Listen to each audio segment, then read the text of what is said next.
একদিন গরিব দাদু নদীর ধারে বসে পুরনো জাল মেরামত করছিল। হঠাৎ কাঁদার মধ্যে সে একটি চকচকে সোনার ব্যাঙের মূর্তি দেখতে পেল। দাদু অবাক হয়ে মূর্তিটা হাতে তুলে নেয়। ঠিক তখনই পাশের বাড়ির লোভী দাদি সেটা দেখে ফেলে। দাদি দৌড়ে এসে জোর করে মূর্তিটা দাদুর হাত থেকে কেড়ে নেয়। অসহায় দাদু তখন কাঁদার পাশে পড়ে থাকা একটি পুরনো পাথরের পেঁচার মূর্তি তুলে নেয়। বাড়িতে গিয়ে দাদি আনন্দে লাফাতে শুরু করে। সেভাবে এটা নিশ্চয়ই খাঁটি সোনা। এরপর দাদি স্বর্ণকারকে ফোন করে সোনার মূর্তিটা বিক্রির কথা বলে।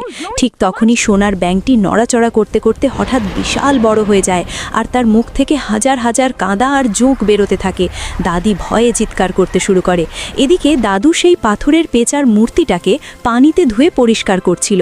হঠাৎ পেঁচাটি জীবিত হয়ে ডানা মেলে উঠতে শুরু করে। পেঁচাটি দাদুর সামনে এসে তার কাপড় টানতে থাকে আর দাদুকে নিয়ে যেতে থাকে। যেতে যেতে জঙ্গলের মধ্যে একটি পুরনো ভাঙা বাড়ির কাছে উড়ে যায়। বাড়ির ভাঙা ছাদের ওপর একটি বড় পাখির বাসা ছিল।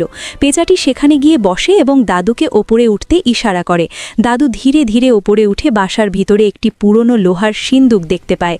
দাদু সিন্দুকটি খুলতেই ভিতরে ঝকঝকে হাজার হাজার সোনার মুদ্রা দেখতে পায়।